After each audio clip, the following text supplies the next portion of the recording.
various activities in which the Civilian Conservation Corps is engaged, none affects the national welfare more than does the work done to control erosion. Experts tell us that 35 million acres of our cultivated lands have been practically washed away.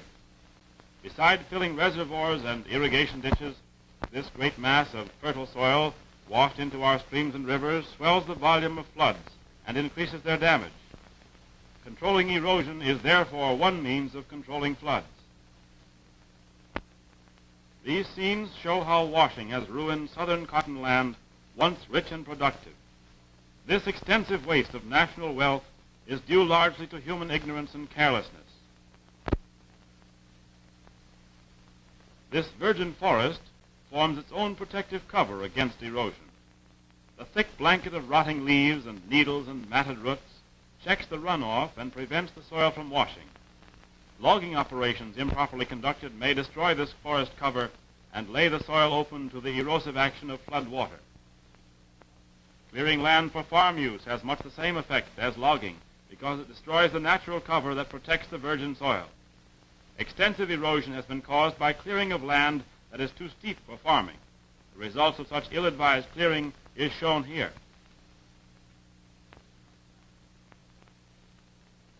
Single crop farming is one practice that leads to great loss of soil by erosion.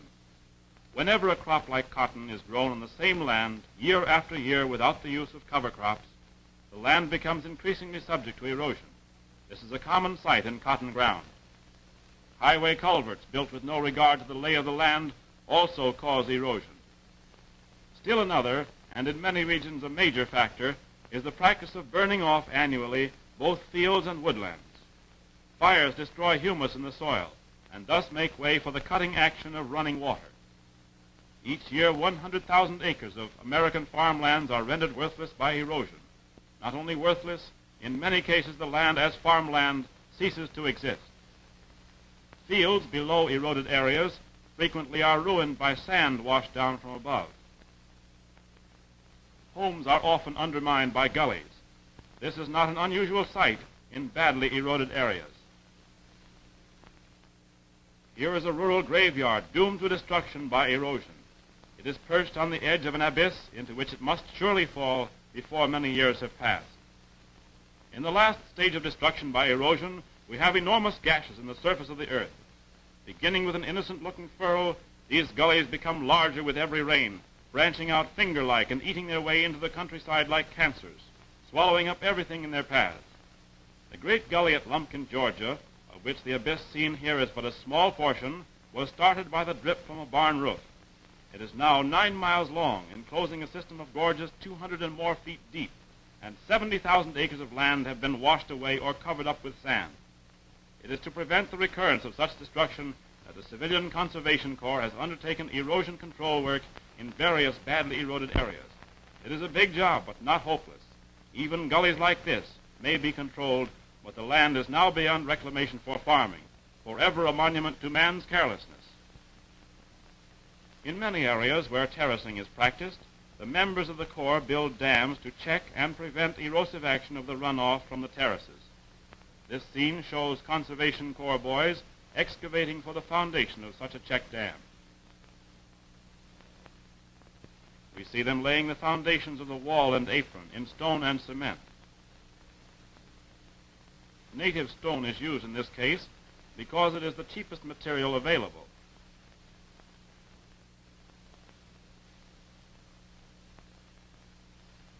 The final operation in this construction is the building of wings to direct flood water over the dam.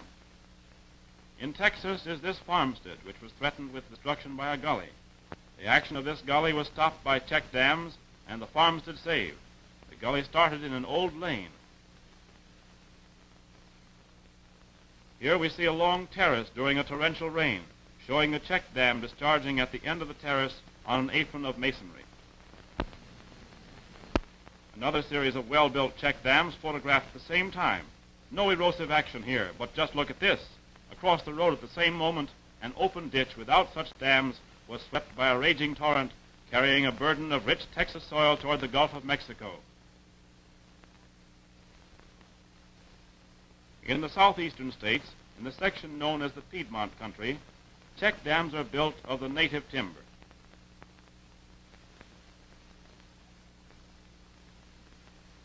After the logs have been put in place and the supporting stakes have been driven, an apron is made of straw and brush to take the impact of water flowing over the dam.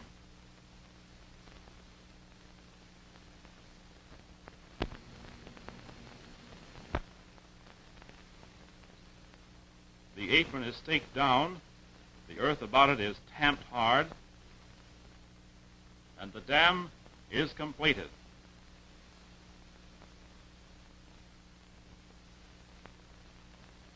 After one rain of the gully washer type, these dams may be almost filled with trapped silt, and the slow process of reclamation of the gully is well begun.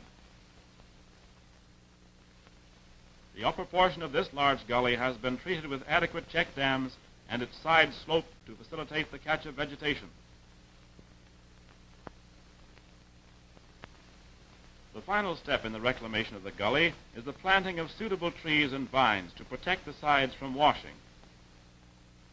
This scene shows C.C.C. boys planting black locust seedlings. Black locust is a hardy, rapid-growing tree with an extensive root system and is very well adapted for this purpose. Another very useful cover plant is the Japanese honeysuckle. This vine now grows wild throughout the southern seaboard, and plantings are easily obtained almost anywhere. Here we see a group of boys planting honeysuckle on the side of a gully. A planting of black locust showing the size of the seedlings used.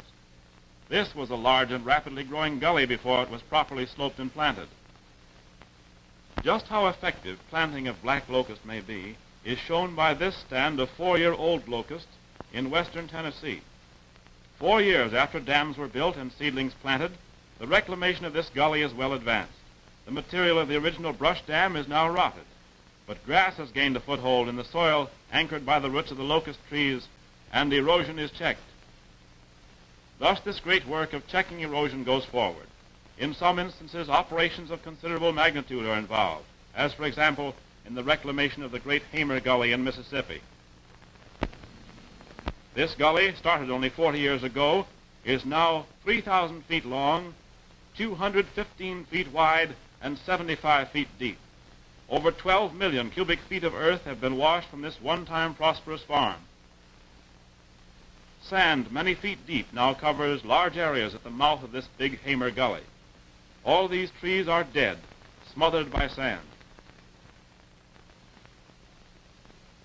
The C.C.C. undertakes the job of stopping the advance of the Great Hamer Gully. Here we see hay and brush for check dam work being thrown down the side of the Hamer Gully.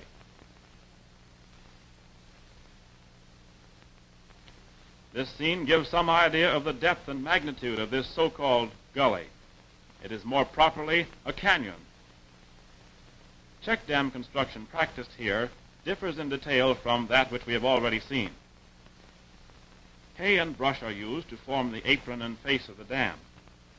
Stakes are driven to anchor the brush and to serve as a skeleton for the structure.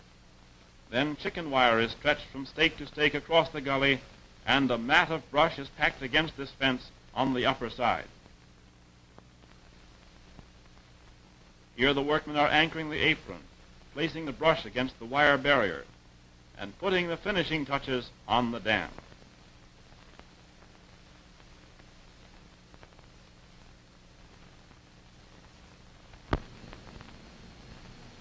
When the check dams have been finished, the edges of the gully on both sides are mined with dynamite.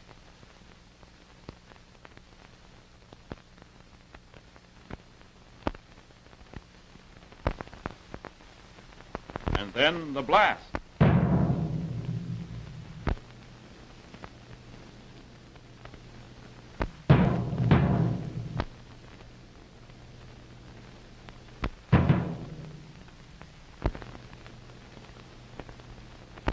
Hundreds of tons of earth are thrown into the gully by a series of shots that effectually begin the work of sloping off the sides preparatory to planting. Immediately the boys begin the work of completing by hand the job roughed out by the dynamite. These well-seasoned boys, rolling her down with bar and shovel, present a striking battle scene. With the spirit of crusaders for conservation, these boys are slowly healing the scars caused by years of carelessness.